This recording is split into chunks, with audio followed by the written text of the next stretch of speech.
من جديد برحب بحضراتكم أعزائي المشاهدين ونكمل حلقتنا في رحلة الإسراء والمعراج.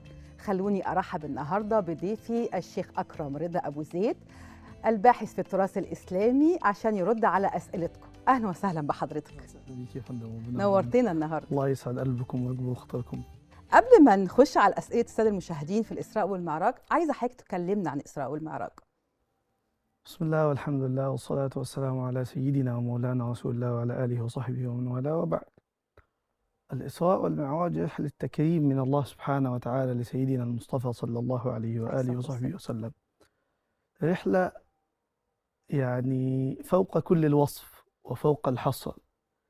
يكرم الحق سبحانه وتعالى حبيبه المصطفى صلى الله عليه وسلم بلقاء وبعطاء لا يسبق ولم يشارك فيه صلى الله عليه وآله وصحبه وسلم، ليطبب قلبه الشريف صلى الله عليه وسلم بعدما لقي من الحزن ومن الإيذاء ومن مفارقة العون والزوجة الحبيبة سيدتنا السيدة خديجة رضي الله عنها وأرضاها، وكل من كان حوله من يناصره ويعينه فقده صلى الله عليه وسلم.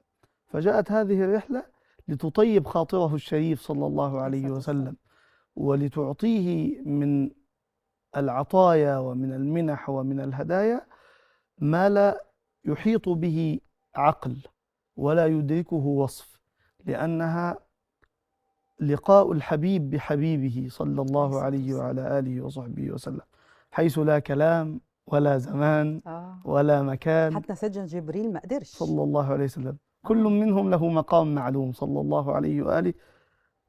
لا يدري مقام سيدنا المصطفى إلا الله سبحانه وتعالى، ولا يعرف قدره صلى الله عليه وسلم إلا ربه. فكانت هذه الرحلة لأجل أن يكتسي صلى الله عليه وآله بأنوار الجلال والكمال، ويعود إلينا بعطية وبهدية وبنفحة مباركة فريضة الصلاة.